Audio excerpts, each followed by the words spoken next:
Good morning, all of you. Myself, Saurav Srivastava, started going to teach you history. And today is the first lesson I will discuss about introduction to history.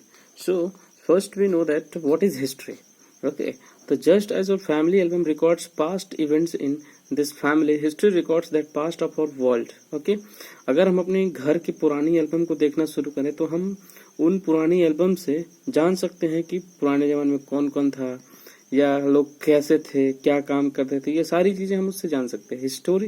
History answers questions like history answer question की तरह होते हैं. How did man live in earlier times, पहले के लोग कैसे रहते थे. Why did wars take place, कैसे युद्ध हुआ करते थे, युद्ध क्यों होते थे. Why do we have so many different kinds of people, उस समय लोग अलग अलग तरह के क्यों होते थे, अलग अलग तरह की प्रथाएं क्यों थी, कस्टम्स क्यों थे, लोग अलग अलग तरह के लैंग्वेज क्यों यूज करते थे. Why was the people use different type of language, why was the people follow different customs, different religion, etc. The answer to such questions are found in the remains and record left behind by our ancestors. हमारे पूर्वज ने इस question का answer हमें बताने के लिए history को रिटन फॉर्म में हमें प्रोवाइड किया. हिस्ट्री में be defined as a careful and systematic study of past events on the basis of available material remains and records. History एक ऐसा रिटन मटेरियल है जिसे सिस्टमेटिकली तरीके से हमें स्टडी करना पड़ता है ताकि हम चीजों को अच्छे से जान पाए. A person who carries out such studies and records the finding is called historian. ऐसा पर्सन जो ऐसी चीजों के बारे में स्टडी करता है, रिकॉर्ड्स को फॉलो करता है और खोजता है, हिस्टोरियन कहलाता है. When past events the historian arrange past events in order of time. historians ने जो चीजें बीत गई हैं उसको वन बाय वन अरेंज किया कि कौन सी चीज पहले हुई, कौन सी चीज बाद में हुई. That is events that happened first align by events that happened later. कौन सी घटनाएं बाद में हुई और कौन सी घटनाएं पहले हुई. This order is called chronology, और इस ऑर्डर को हम लोग क्रोनोलॉजी कहते हैं. क्रोनोलॉजी का मतलब होता है कि हिस्ट्री में ऐसी कौन कौन सी इंसिडेंट हैं जो पहले हुए और ऐसे कौन कौन सी इंसिडेंट हैं जो बाद में हुए. इसको अरेंज करने का काम ही क्रोनोलॉजी कहलाता है. Clear? Okay. In history you will find dates with BC और AD. BC is abbreviation short form of before Christ. History में हम दो वर्ड्स देखते हैं, एक बीसी और दूसरा एडी. बीसी का मतलब होता है before Christ. AD is abbreviation of anno domini, और एडी का मतलब होता है एनो डोमिनी जो एक लैटिन वर्ड है. Okay. Which means in the year of lord, यानी कि भगवान के जन्म के दिन को हम लोग एनो डोमियन कहते हैं. Okay. Since it is more natural to say in the year of lord 180, ऐसा माना जाता है कि भगवान ने 180 में यानी कि 180 में जन्म लिया था. AD is usually written before the number. AD को हमेशा नंबर के पहले लिखा जाता है. For example we write AD 180 which means 180 years after the birth of Christ. इसका मतलब है कि गॉड क्राइस्ट के जन्म के 180 साल बाद के टाइम को हम लोग एडी 180 लिखते हैं. When talking of recent time we usually do not put AD before the year. जब हम इस समय के समय को लिखेंगे तो उसके ऊपर हम एडी नहीं लिखेंगे. For example we write India became independent in 1947. जैसे हम लिखते हैं कि इंडिया 1947 में आजाद हुआ, तो इसके आगे ना तो हम एडी लगाते हैं ना तो बीडी लगाते हैं. Here it is clear that we mean AD 1947. इसका मतलब कि इसको हम एडी 1947 कह सकते हैं, यानी कि क्राइस्ट के जन्म के 1947 वर्ष के बाद ही हमारा देश क्या हुआ, आजाद हुआ था. Now come to the next. The dates of BC go backward. BC जो है वो हमें क्राइस्ट के जन्म के पीछे का टाइम को बताता है. Thus 232 BC will come before 185 BC. इसका मतलब 232 BC 185 BC से पहले आया होगा, यानी कि जो चीजें ज्यादा हैं वो पहले आई होंगी, जो चीजें कम है वो बाद में आई होंगी. To calculate the number of years between a date in BC and one in AD, 2 should be added together. Okay. अगर हम AC और BC के बीच के समय को जानना चाहते हैं तो हमें 2 ऐड करना. For example 250 BC2 and AD 150 means a period of 400 years, यानी कि 250 से लेकर के और 150 तक के बीच के टाइम उसको हम क्या बोलेंगे, 400 साल बोलेंगे। For the convenience of study the history of man has been divided chronologically into 3 period. जो हिस्टोरियंस थे उन्होंने हिस्ट्री को 3 पार्ट में डिवाइड किया। First history is called ancient, second is called medieval and third type of history is called modern history. It means historian divided history in 3 parts. First part is called ancient part, second part is called medieval part, and third part is called modern part. The ancient period. In this book we shall study about India during the ancient period. Class 6 में हम लोग ancient history के बारे में पढ़ेंगे। The ancient period in India extend from the time when man first emerged to the time when the Arabs conquered Sindh in AD 712। मतलब जब लोग अरब 712 में शुरुआत हुई थी उसके बाद की चीजों को हम पढ़ेंगे। During this period man involve from a mere hunter and food gather a farmer and then to trader. Okay, इस टाइम पे लोग शिकार करते थे, भोजन इकट्ठा करने के लिए किसान व्यापार करता था, ट्रेडिंग करता था। He went on the establish cities and later large kingdom. बाद में उन्होंने छोटे छोटे शहर बनाए और फिर बड़े बड़े राज्य बनाए गए। In the ancient period India came into contact with many foreign countries. पहले के टाइम में इंडिया जो था दूसरे फॉरेन कंट्रीज से कांटेक्ट में आया and the Indian people were influenced by foreign customs, religion, literature and arts. और इस तरह से इंडिया के लोगों ने भी फॉरेन की कस्टम्स, प्रथा, रिलीजन, धर्म, लिटरेचर, उनकी कहानियां, उनकी कविताएं, उनके साहित्य और आर्ट्स, कलाओं के बारे में जाना। ओके, आर्ट्स का मतलब कला होता है। Now prehistory and history. At the beginning of the ancient period man did not lead a settled life but wandered from place to place. जब शुरू की हिस्ट्री यानी एंशिएंट हिस्ट्री के बारे में बात करें तो लोगों के रहने का कोई एक जगह फिक्स नहीं होता था। मतलब उनकी लाइफ सेटल्ड नहीं होती थी, वो एक जगह से दूसरी जगह घूमते रहते थे in search of food. They wandering from here to there in search of food. He did not know how to read and write. वो नहीं जानते थे पढ़ना और लिखना। And hence has not left behind any written records of time. इसलिए उस समय के रिकॉर्ड्स हमें नहीं मिलते। The period of man existence for which we have no written record is called prehistory। मतलब उस समय, जिस समय में हमें कोई भी रिकॉर्ड्स नहीं मिलते, रिटन रिकॉर्ड्स, तो उस हिस्ट्री को हम लोग प्री हिस्ट्री कहते हैं। Historians draw conclusions about this period. Historians ने इस टाइम को सिर्फ अनुमान लगाया है। By studying such durable remains as bones, हड्डियों के बारे में, हड्डियों को देखकर, टूल्स को देखकर, वेपन्स को देखकर, गुफाओं को देखकर, शेल्टर्स को देखकर, sometimes by observing tribal people, जनजातियों, ट्राइबल पीपुल्स को देखकर, who have retained primitive life style, जिनकी लाइफ स्टाइल हम लोगों के लाइफ स्टाइल से बिल्कुल अलग होती है। Historians confirm their conclusions about prehistoric man. और ऐसा उन्हें लगता है कि ये लोग जो हैं वो प्री हिस्टोरिक एज के हैं। That period of time for which we have written records is known an history. उस टाइम को हम हिस्ट्री कहते हैं जहां से हमें एक रिटन रिकॉर्ड्स देखने को मिलते हैं। The written records provide details such as dates of event. Written records से हमें डेट्स पता चलती है कि किस डेट में कौन सी घटना घटी थी। नेम ऑफ पीपुल, कौन से लोग थे और वो कौन सी जगह थी जहां पर वो घटना घटी थी। Now come to the next heading, where of past events. Past events कहाँ हुए थे। Now while describing events of the ancient period, जब हम पुरानी चीजों के बारे में डिस्क्राइब करते हैं, the historians has to identify the location where they took place। Historians ने यह भी आइडेंटिफाई किया कि ये घटना जो है वो कहाँ घटी थी। Okay, this often become difficult because things like the course of a river, the name of a place, territorial boundaries etcetera change with time. मतलब नदियों के किनारे अगर हम देखें तो लोगों ने सबसे पहले नदियों के किनारे रहना शुरू किया। इसका मतलब जहां पे उनको पानी का सोर्स मिलता था वहां पे वो रहना शुरू कर देते थे और ये चीजें समय के साथ साथ बदलती चली गई। You can see some of the rivers of north western India in the given map. Okay, एक गिवन मैप आपको दिखाई दे रहा है। इसमें कई सारी, देखिए अरावली रेंज है, विंध्या है, इन सब में हम देख सकते हैं कि लोग नदियों के किनारे रहना पहले शुरू किए थे। Now several of these rivers have changed, इसमें से कई नदियां ने अपना मार्ग बदल दिया।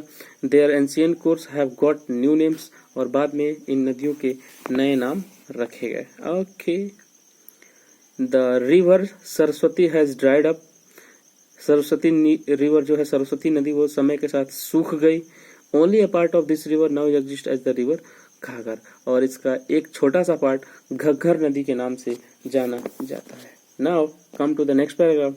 The ancient Indian idea about India's location was quite different from ours, पुरानी इंडियन हिस्ट्री जो है आज की इंडियन हिस्ट्री से या लोकेशन से बिल्कुल डिफरेंट है। They believed that the earth was flat with a golden mountain called Meru at the centre. लोगों को, पहले के लोगों को ऐसा विश्वास था कि जो अर्थ है वो बिल्कुल फ्लैट है, और फ्लैट अर्थ पे गोल्डन माउंटेन है जिसे मेरू ऑफ द सेंटर कहा जाता है, मेरू एट द सेंटर कहा जाता था। Meru was surrounded by a vast ocean which had several island continents including Jambu Dvipa. Okay, ऐसा लोग मानते थे कि मेरू जो है मेरू सेंटर था और उसके चारों तरफ ओशियंस हैं और सेवरल आइलैंड्स प्रेजेंट हैं, कॉन्टिनेंट्स प्रेजेंट हैं जैसे कि Jambu Dvipa. India which was then known as Bharatvarsha, India को उस समय भारतवर्ष के नाम से जाना जाता था, was supposedly situated in Jambu Dvipa, India को भी उस समय जम्बू द्वीप का ही पार्ट माना जाता था। It was named after a king named Bharat and the tribe consist of his descendants also known as Bharat. बाद में भरत नाम के राजा पर हमारे देश का नाम भारत पड़ा। To this day India is known as Bharatvarsha और भारत, इसी के बाद से इंडिया को भारतवर्ष या भारत कहा जाने लगा। Now come to the next point. The earliest Indian text refer to the region watered by in the Sindhu and its tributaries at सप्त सिंधु। पहले के जो इंडियंस थे और टेक्स्ट के हिसाब से हमें पता चला कि सबसे पहले लोगों ने सिंधु नदी के किनारे रहना शुरू किया, या सिंधु नदी की जो ट्रिब्यूटरी है यानी कि सहायक नदियां उसके किनारे रहना शुरू किया। द पर्शियन, ईरान के लोगों को पर्शियन बोला जाता है। Called it Hapta Hindu, Iranian लोगों ने इसे हेप्त सिंधु कहा। The Greek were the first to use the name India, और ग्रीक पीपुल्स ने सबसे पहले इंडिया वर्ड का यूज किया जिसे हम आज इंडिया बोलते हैं। The ancient India text sometime refer to the regions lying between the Himalayas and the Vindhyas and extending from the western coast to the eastern coast of Aryavart। Ancient India text के हिसाब से अगर हम चलें तो lying between the Himalayas, Himalaya के बीच में तथा विंध्य पर्वत in extending of western coast of eastern coast and Aryavart तक फैला हुआ था। मतलब भारतवर्ष जो आज हमें दिख रहा है ये बहुत छोटा पार्ट है पहले का, पहले के हिसाब से देखें तो भारत बहुत छोटा हो गया। सोर्स मटेरियल कैसे पता चला हमें, तो how does the historians reconstruct events that happen long ago, कैसे हिस्टोरियंस ने पुराने समय से पता लगाया कि भारत नाम का कोई देश था, कैसे पता लगा। The historians work is as exciting as that of detective who draws conclusions from clues and evidences. Historians को छोटी छोटी चीजें मिलती गई उस टाइम की, जिससे उन्होंने उस टाइम की चीजों के बारे में अनुमान लगाया है। In history the evidences are called source material, history में एविडेंस को सोर्स मटेरियल कहा जाता है। They may be divided into two categories, इसको दो कैटेगरी में डिवाइड किया, एक आर्कियोलॉजिकल और दूसरा लिटरेरी। आर्कियोलॉजिकल का मतलब होता है कि पुरानी चीजों का मिलना, और लिटरेरी का मतलब होता है जो चीजें रिटन फॉर्म में है। Now come to the next point. Archaeological source, देखिए पहले ऐसी चीजें देखने को हमें मिलती थी, ये आपको दिखाई दे रहा होगा ऐसी चीजें, ठीक है, तो इसको पढ़ना बहुत कठिन होता था। देखिए इसमें शायद आपको कुछ समझ में नहीं आ रहा होगा, ध्यान से देखिए, इसको समझ में आ रहा है, नहीं आ रहा है। हिस्टोरियंस ने इसको बहुत ही दूसरे सोर्स से पढ़ के पता लगाया कि क्या लिखा है। सबसे पहले 1837 में जेम्स प्रिंसेप नाम के एक अंग्रेज थे, उन्होंने सबसे पहले इसको पढ़ा था। Archaeological source material, the study of materials remains of past humans existence is called archaeology, ठीक है। आर्कियोलॉजिकल डिपार्टमेंट ऑफ इंडिया ने चीजों को पढ़ने की कोशिश की जो पहले लिखी गई थी। These remains include tools, weapons, articles of daily use, coins, building, writing and object. इसमें बहुत सारी चीजें थी, जैसे कि उस समय के हथियार, weapon, tools, articles, coins, building, writing of an object. These are called archaeological source material. और इन सारे को हम लोग एक वर्ड में कह सकते हैं, archaeological source material. Okay, a person who studies such remains is called archaeologist. ऐसा पर्सन जो इनके बारे में या इसको जान पाता था कि ये क्या है, उसे आर्कियोलॉजिस्ट बोला जाता था। Materials remains often lie buried in the ground. जो भी मटेरियल हमें मिले वो जमीन के अंदर से मिले। Archaeologist have to excavate them and dig them out. Archaeologist ने उसको खोदा और बाहर निकाला। Artefacts, articles such as tools. Article जैसे कि टूल्स, वेपन्स, पॉटरी। पॉटरी का मतलब होता है मिट्टी के बर्तन। Small sculptures, toys, coins, jewellery etcetera made and used by man are called artefacts. ऐसी सारी चीजें जो पुराने टाइम में यूज की जाती थी, जैसे कि weapons, pottery, small sculpture, toys, coins, jewellery, इन सबको हम लोग आर्टिफैक्ट्स कहते थे, क्योंकि इससे भी हमें उस टाइम के बारे में पता चलता था कि लोग कैसे रहते थे, किन चीज़ों का यूज़ करते थे, कौन से खिलौने यूज़ करते थे, कॉइन्स क्या होती थी। By studying the remains of artefact, historians can tell us about the skill man had mastered and about man's lifestyle. Historians ने उस समय के लोगों की कला, स्किल्स के बारे में जाना और ये भी जाना कि लोग किस तरह से रहते थे। Okay, now come to the next paragraph. Among artefacts coins are of special interest to the historian. उस समय आर्टिफैक्ट्स में कॉइन्स जो था यानी कि सिक्के थे वो हिस्टोरियन के फेवरेट होते थे। In ancient India coins were made up of a variety of material such as lead. Ancient India में कॉइन्स जो थे वो अलग अलग मटेरियल्स के बनाए जाते थे, जैसे कि लेड, शीशा, copper, bronze, silver and gold. By studying a coin, एक कॉइन से स्टडी करने पर पता चला कि scholars can gather information about the ruler who issued it. पता चला कि किस राजा ने इसको इशू किया था, मतलब जारी किया था। जैसे कि अभी जो भी सिक्के हम मार्केट में देखते हैं उसे इंडियन गवर्नमेंट जारी करती है, तो उस समय जो सिक्के थे किस राजा ने जारी किए थे, क्योंकि उस समय राजा होते थे। The period of his region reign and about some of the social and economic conditions of his time. और उस समय के इकोनॉमिक कंडीशन के टाइम में भी, इकोनॉमिक कंडीशन के बारे में भी पता चलता था सिक्कों से, यानी कि कॉइन्स से। Indian coins found in foreign lands. Indian coins foreign lands में भी मिले, जिससे पता चलता था कि हम लोग ट्रेडिंग करने के लिए फॉरेन कंट्रीज में भी जाते थे। Foreign coins found in India indicate that there was a trade between India and other countries. Foreign countries के कॉइन हमारे देश में भी मिले, जिससे पता चलता है कि हम फॉरेन कंट्रीज से ट्रेडिंग करते थे। हमारे सिक्के का फॉरेन कंट्री में प्रेजेंट होना और फॉरेन कंट्री के सिक्के का हमारे कंट्री में प्रेजेंट होना बताता है कि हम आज से नहीं बल्कि पुराने टाइम से ही फॉरेन कंट्री से ट्रेडिंग करते आ रहे हैं। Inscriptions, writing engraved carved on rocks, pillars, metal plates, clay tablets, walls of temples, houses and tombs and so on are called inscription. Inscription का मतलब होता है कि जगह जगह बहुत डिफरेंट लैंग्वेज में चीजों को लिखा गया था, जैसे कि रॉक्स, चट्टान के ऊपर, पिलर्स के ऊपर, मेटल प्लेट्स के ऊपर कुछ ना कुछ लिखा गया, क्ले टैबलेट्स के ऊपर लिखा गया, मंदिर की दीवारों पे लिखा गया, घरों पे लिखा गया, टॉम्स पे लिखा गया। तो इन सबको हम क्या कहते हैं, इंस्क्रिप्शंस कहते हैं। Inscriptions provide a lot of information. Inscription से हमें बहुत सारी इन्फॉर्मेशन मिलती है, जैसे कि राजा का नाम क्या था, किस डेट पर वो राजा था, या फिर वो किस राज्य में राज करता था, and information about the language, कौन सी भाषा उस समय लोग यूज करते थे, लिटरेरी स्किल, वो कौन सी स्किल का यूज करते थे उस टाइम पे, ये सारी चीजें हमें पता चलती है। मोनूमेंट मतलब जो मंदिर पुराने हैं इसको हम मोनूमेंट बोल सकते हैं। टेम्पल्स, फोर्ट, टेम्पल का मतलब होता है मंदिर, फोर्ट किला, पैलेस महल and other structure built for some special purpose are called monuments. कुछ स्पेशल पर्पज के लिए सारी चीजें बनाई गई थी, तो इन पुरानी चीजों को मोनूमेंट्स कहा जाता है। स्मारक, मोनूमेंट्स को हिंदी में स्मारक बोला जाता है। The study of old monuments provides valuable information about the occasion on which they were built. Old monuments के स्टडी से हमें वैल्यूएबल इंफॉर्मेशन मिलती है और साथ में ये भी पता चलता है कि ये किस लिए बनाई गई थी। The artistic skills of that time, the religion promoted by builders, धर्म जो है वो बिल्डर्स के द्वारा प्रमोट किए जाते थे, and so on.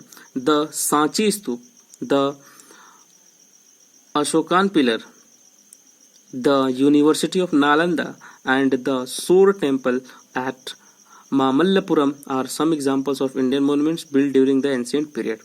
Ashoka's pillar, Sanchi stupa, Nalanda university, ठीक है, द सोर टेम्पल, मामल्लपुरम, ये कुछ मोनूमेंट्स हैं जो पुराने टाइम पे बनाए गए थे. Now come to the next heading, literary source material. Literary का मतलब होता है जो रिटन फॉर्म में थे. All written records of the past are literary sources. सभी रिटन मटेरियल जो हमें मिले उसको हम लिटरेरी सोर्स मटेरियल कह सकते हैं या कह सकते हैं written material. Many of the available literary sources on ancient India are manuscript. Manuscript का मतलब होता है जो हाथ से चीजें लिखी गई थी. In ancient India before paper came, जब पेपर अभी इन्वेंट नहीं हुआ था तो लोग मैन्यूस्क्रिप्ट किस पे करते थे, तो भोजपत्र, जिसे बर्च बार्क, भोजपत्र एक विशेष प्रकार का पेड़ की छाल होती थी जिस पर लिखने पे वो मिटता नहीं था, या palm leaves. Inscriptions too are literary. Inscription का मतलब जो दीवारों पे चीजें लिखी जाती थी वो भी उस समय का रिटन सोर्स माना जाता है. Now come to the next paragraph. In order to read and understand written records the historians has to learn the language and scripts use in such records. Historians ने उस समय की चीजों को समझने के लिए, लैंग्वेज को समझने के लिए कई सारी लैंग्वेज को सीखा, स्क्रिप्ट्स को सीखा. स्क्रिप्ट को हिंदी में लिपि कहते हैं. Some of these ancient language such as Prakrit. उस समय की एंशिएंट लैंग्वेज, पुरानी भाषा में पहली भाषा थी Prakrit. Script such as Brahmi are no longer in use. अब उसका यूज नहीं होता. When inscription written in such forgotten language, जब इंस्क्रिप्शंस को, फॉरगॉटन लैंग्वेज का मतलब जो लैंग्वेज हम नहीं जानते, and scripts were discovered, scholar had to put in a lot of effort to read them. तो स्कॉलर्स ने इसे पढ़ने की बहुत कोशिश की. There are some ancient scripts that historians have not yet been able to read. और ऐसी बहुत सारी मैन्यूस्क्रिप्ट और इंस्क्रिप्ट्स हैं जिसे आज तक पढ़ा नहीं जा सका है. वो है लेकिन हम उसके बारे में जान नहीं पाए हैं. Literary sources are two kind. Literary source दो तरह के होते हैं. एक होता है रिलीजियस और दूसरा होता है secular. Religious literature, writing on religious themes are called religious literature. मतलब धर्म के बारे में अगर कोई चीज लिखी जा रही है तो उसे हम रिलीजियस लिटरेचर बोलेंगे. The Veda of the Hindu and Pitakas of Buddhist and the Angas of the Jains are example of Indian works of religion literature. हिंदुओं में वेद, बुद्धिस्ट में पितक और जैन धर्म में एंगास का लिखा होना, ये रिलीजन बेस्ड लिटरेचर के कुछ एग्जांपल्स हैं. Now so secular literature, literature not connected with religion. ऐसे लिटरेचर जो किसी धर्म के बारे में नहीं थे उसे हम सेकुलर लिटरेचर बोलते हैं. मतलब किसी, जैसे रामायण है तो इससे हम हिंदू के बारे में पता चलता है, कुरान है तो इससे हम मुसलमान के बारे में पता चलता है, लेकिन ऐसे भी सोर्स थे जो किसी धर्म विशेष के लिए लिखे नहीं गए थे. Secular literature includes poetry. Secular literature में पोएट्री था, ड्रामा था, अकाउंट्स ऑफ फॉरेन ट्रैवलर्स था, मतलब कौन कौन विदेश से घूमने आए थे, एंड वर्क्स ऑन साइंस, विज्ञान के बारे में, साइंस के बारे में कितना वर्क किया गया था, ग्रामर, पॉलिटिक्स के बारे में. Some examples of secular literature are Kautilya Arthashastra. Kautilya अर्थशास्त्र का मतलब जिसे हम चाणक्य के फॉर्म में जानते हैं, तो कौटिल्य का जो अर्थशास्त्र था वो भी एक सेकुलर रिटन मटेरियल था. On the theory of administration, जो प्रशासन को दिखाता था. कालिदास फेमस प्ले अभिज्ञान शाकुंतलम भी एक सेकुलर रिटन फॉर्म था. Now importance of literary sources. Literary sources tell us a lot of about political practices, religion beliefs and social forms. Literary sources हमें बताता था कि उस समय की पॉलिटिकल प्रैक्टिस किस तरह की होती थी, रिलीजन कौन कौन से होते थे और सोशल इश्यूज क्या क्या थे. And about the nature of tools, उस समय लोग कौन सा टूल्स, हथियार कौन सा यूज करते थे, वेपन्स, कैसे कपड़े पहनते थे और कैसे ज्वेलरी यूज करते थे. Conclusion, the history that you read in is the result of life long research by many scholar. ऐसी हिस्ट्री बहुत सारी है जिसे आज तक पढ़ा नहीं जा सका या खोजा नहीं जा सका. ये जीवन भर चलता रहेगा. देयर वर्क्स हेल्प्स अस, लेकिन हिस्टोरियन की हेल्प से हम ये जानने में सक्षम हो चुके हैं कि पहले कल्चर क्या थी और लोग कैसे थे. Okay, thank you so much for today. आप इस चैप्टर के क्वेश्चन आंसर, ये क्वेश्चंस दिख रहे हैं आपको, ये इन सबको आप कंप्लीट कर लेंगे, ABCD सबको. ओके, इसके आंसर्स को, और मैं इसके चैप्टर के पेज को फोटो खींच के मैं भेज दूंगा आपको, आप इसके आंसर को कंप्लीट कर लेंगे। So thank you so much for today.